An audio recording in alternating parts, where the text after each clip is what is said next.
Assalamualaikum Bu Haji. Ya. Saya Habi, saya dari Depok. Ya.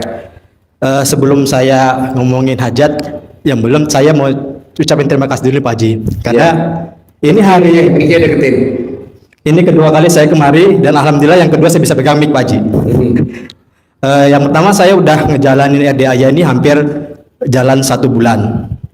Dan saya udah jalanin, kebetulan saya belum bisa sedekah ekstrim, jadi ibadah ekstrim.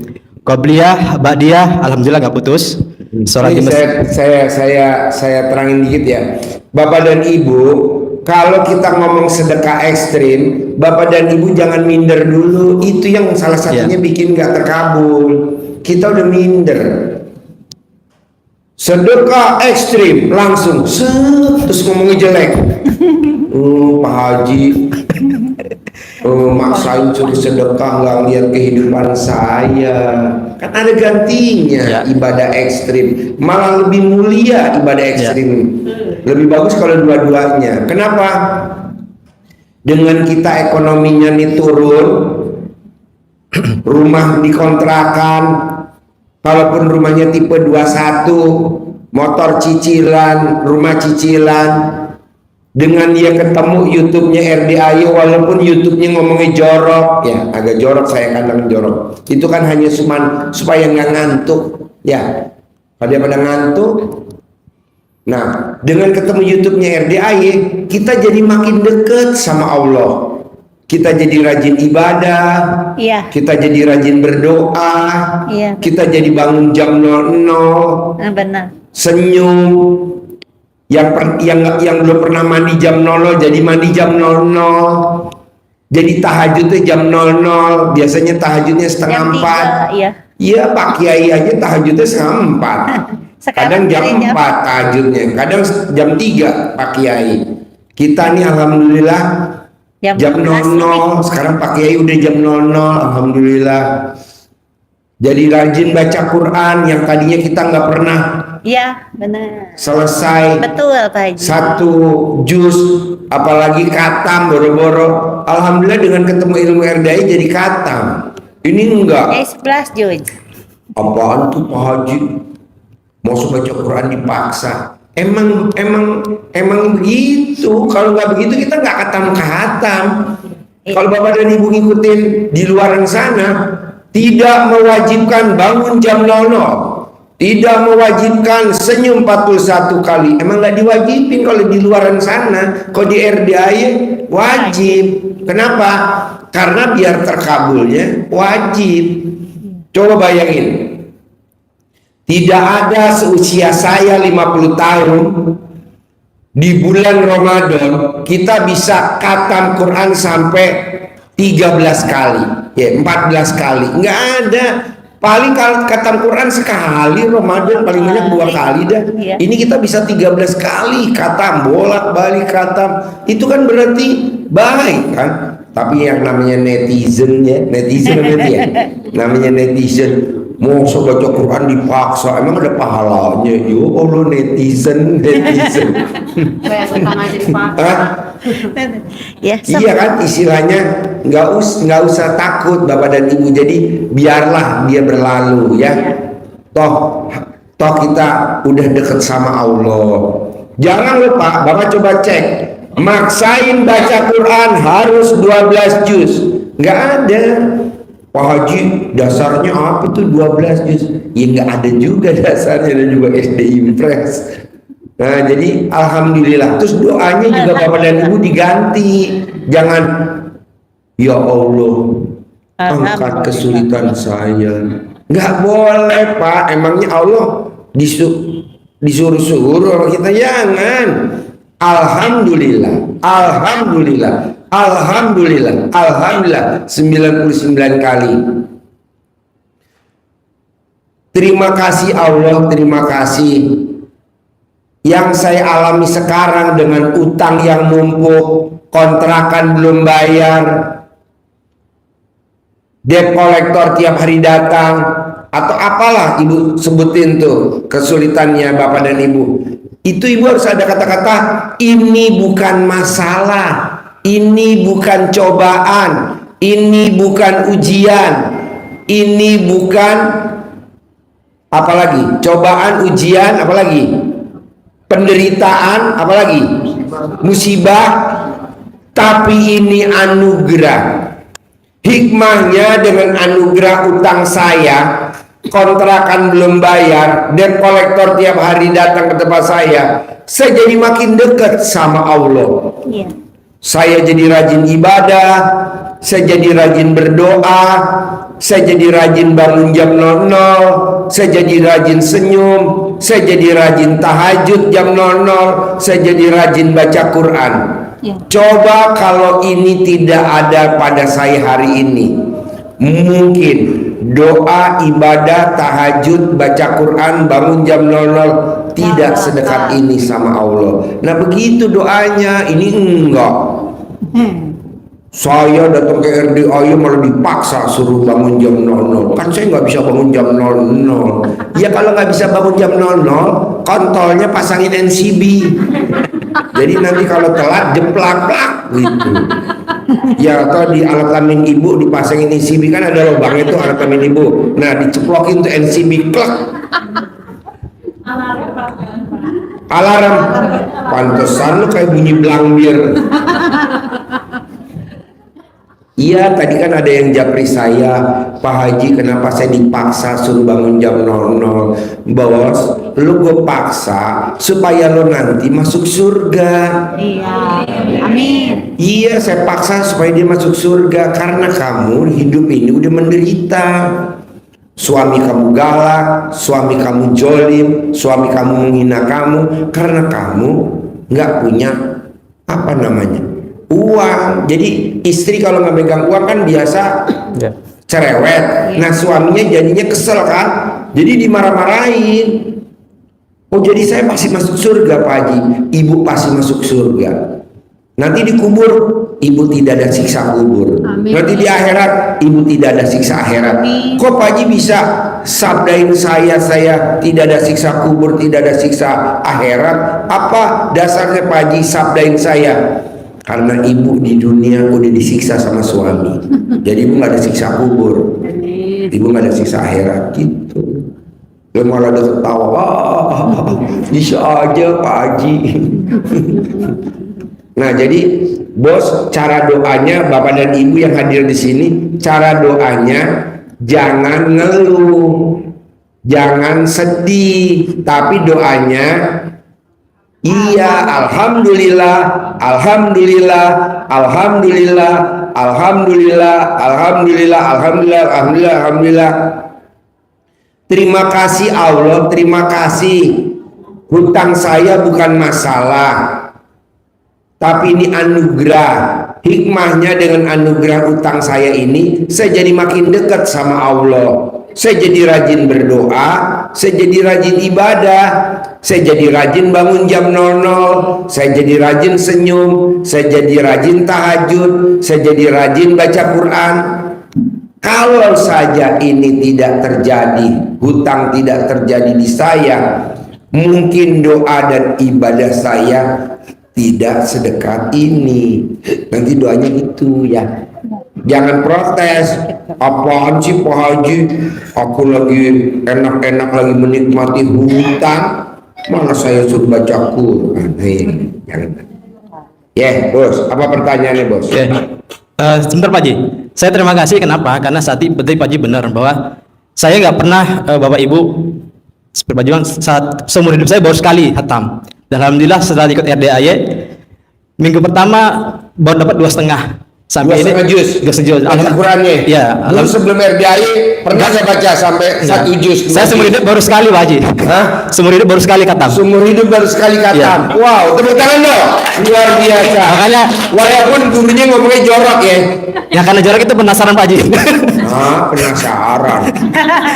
Kan kita sama-sama punya alat kelamin yang sama. Bukan penasaran itunya Pak Kita Haji. kan biasa main pedang. Dan alhamdulillah Pak Haji, Ramadan ini udah 4 kali khatam. Udah 4 kali khatam. Alhamdulillah. Wow, tepuk tangan dong. 4 kali khatam. 4 kali khatam Pak Haji. Jadi saya Dulu sebelum ketemu RDAY pernah khatam nggak? sekali waktu SD. SD. Ya Allah. SD katam, sekarang udah lulus SMA baru katam lagi. Ya Allah, jaraknya jauh bener. Oke, dari RDAY lebih tenang. Yang kedua, saya lebih yakin. Yang yakin kenapa? Pak Haji, saya jujur ada masalah dengan hutang piutang.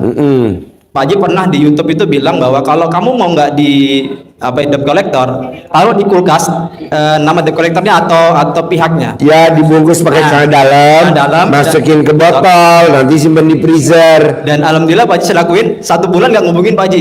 Bener? Wow, tepuk tangan dong. Wow. Satu. Alhamdulillah. Yang kedua baru kemarin. Jadi jujur saya agak pesimis awalnya bahwa saya bisa bayar fidyah. Zakat fitrah.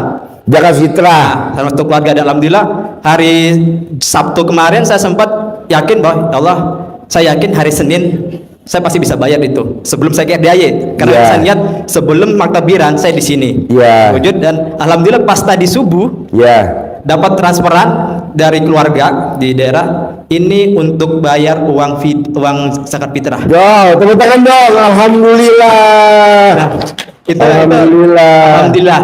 Ya mungkin yang hajat besar belum, tapi nanti pasti datang. Dan yang mau saya sampaikan gini Pak Haji, saya punya hajat yang pertama adalah jujur saya punya utang di bank KPR. Saya itu dari tahun 2021 November saya kena SP1 Pak Haji. Nah, di tahun 2022 bulan Februari saya kena SP2. Dari SP2 2023 saya nggak diapa-apain. Hampir 1,5 tahun diapa-apain. Pas kemarin 2024 pas seminggu menjelang RDAY, saya lakukan seminggu aja. Alhamdulillah bank datang Pak Haji. Bank datang, tapi begini. Harusnya kan kalau kita tahu di mungkin jarang ya orang kalau di KPR itu nunggak hampir 2 tahun. Dan saya 2 tahun, pertama kali datang saya udah pasrah nih. Kan dari SP2 saya SP3, lelang 1, lelang 2. Pas dia datang, dia cuma bilang gini, "Pak, Bapak harus lunasin." Ya, memang saya mau lunasin. Saya dikasih SP1 Pak Haji. Jadi aneh, saya SP1, SP2 sudah 1 tahun nggak bayar, harus saya SP3. Dia datang balikin, "Pak, Bapak kena SP1 lagi." Makanya saya bingung. Jadi balik lagi ke SP1. Balik lagi. Itu kan dari SP2 naik ke SP3 ya? Iya. Ini balik lagi ke SP1 lagi? Iya. Makanya saya bisa ya? Makanya saya bingung, ini apa jurus saya yang salah atau gimana Pak Haji? Harusnya kan, idealnya kan saya udah pasrah nih, harus dilelang kan. Ternyata dia datang nggak, "Pak, Bapak lunasin, nggak boleh cicil lagi, lunasin." Dikasih surat SP1. "Pak, kok SP1? Harusnya SP3 loh." "Enggak Pak, soalnya yang kemarin nggak dihitung." Iya. Jadi alhamdulillahnya balik SP1, dan saat itu dia bilang, "Bapak pelunasin." Oke. Apa selanjutnya saya diisi form pelunasan. Saya bilang, "Form pelunasan itu apa?" "Nanti kita kasih diskon." Oke. Saya dikasih form, berapa lama? Saya balas ini seminggu. Saya isi form Pak Haji. Form pelunasan sampai sekarang saya centangin itu form Pak Haji. Saya cuma bilang, izin Allah lunas tanpa riba, tanpa hutang, tanpa bayar, tanpa syarat wajib waktu. Alhamdulillah Pak Haji, 3 minggu nggak dibalas surat saya Pak Haji. Iya, betul. Jadi saya yakin bahwa itu pasti lunas. Cuma ya tadi saya apa yang harus saya lakukan lagi? Gampang. Jadi gini Bapak dan Ibu, kenapa hutang kita nggak lunas-lunas? Karena kita benci sama hutang. Kenapa kita nggak kaya-kaya? Karena kita benci sama tetangga kita yang lebih kaya dari kita.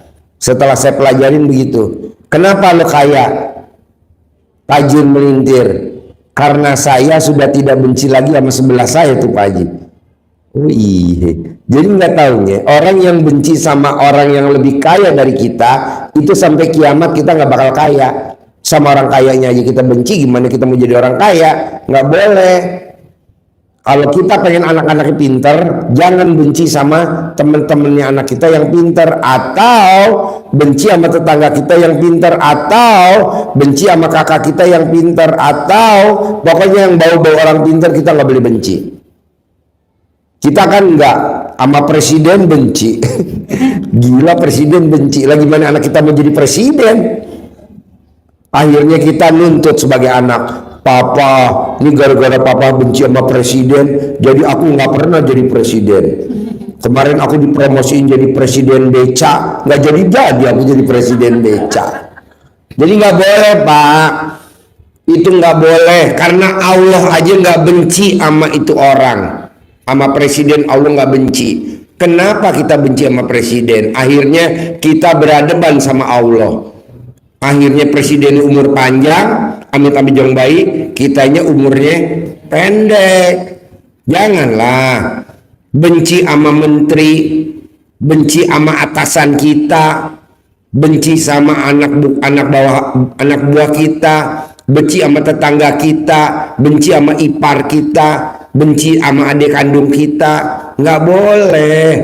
Kok nggak boleh, Pak Haji? Kan dia yang nyiptain Allah. Allah aja nggak benci sama dia. Kalau kita benci sama dia, berarti kita benci sama Allah. Itu otomatis. Akhirnya umur dia panjang, kita sakit-sakitan, ya kan? Benci yang punya utang. Ya jangan benci sama yang punya utang. Nanti utangnya gak bakal lunas. Kalau yang punya utang laki-laki, lebih baik ibu mainin alat kelaminnya dia. Lunas, klinong, lunas, klinong, gitu. Ini kan enggak. Kita punya utang sama BRI, benci sama karyawannya BRI, debt kolektornya, bagian yang nyuratin.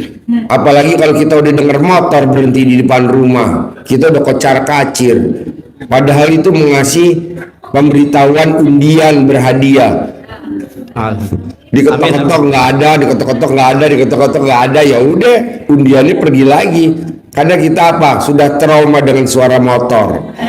Kalau ada motor berhenti di depan rumah, udah langsung. Kalau ditanyain mama nggak ada ya, kalau ditanyain mama nggak ada ya, bilang sama anak-anak kita begitu. Ya bener, pas dia mengantarin undian berhadiah, mamanya ada, nggak ada om. Oh iya. Janganlah. Jadi kalau bapak dan ibu mau utangnya lunas, jangan benci sama yang punya duit. Biar gimana juga dia pernah berjasa minjemin duit kita. Walaupun dia sekarang nagihnya seperti itu. Siapa itu? Rentenir. Jadi bapak dan ibu harus bermesraan dengan rentenir. Dalam arti kata maksudnya kalau dengar namanya dia jangan benci. Ini enggak. Ibu dan bapak ketemu di acara kondangan, ngelihat dia, bapak dan ibu lari-lari di kolong meja. Orang mau ngambil nasi, ini di bawah meja siapa? Lihat, wah si ibu. Janganlah. Jadi kalau pengen utangnya lunas, jangan benci sama yang ngutangin kita. Kalau kita pengen kaya raya, jangan benci sama orang yang kaya di sebelah kita. Kalau kita pengen anaknya jadi presiden, jangan sekali-kali benci sama presiden. Sampai kiamat gak bakal anak kita jadi presiden. Jadi karyawan aja. Biar sekolahnya pinter, paling jadi staf ahli. Gak bakal jadi presiden. Kenapa? Karena kita benci sama presiden. Kita benci sama atasan kita, sama GM kita, sama manajer kita. Janganlah. Buat apa sih benci-benci? Jadi tamu RDAY atau pasien RDAY atau penonton RDAY paksain nggak boleh punya sifat yang 18. Ini kok sifat 18 dibawa-bawa. Pulang kampung bawa sifat 18. Bawa oleh-oleh bu, ngapain bawa sifat 18? Iya maksudnya kalau pulang kampung bawanya oleh-oleh.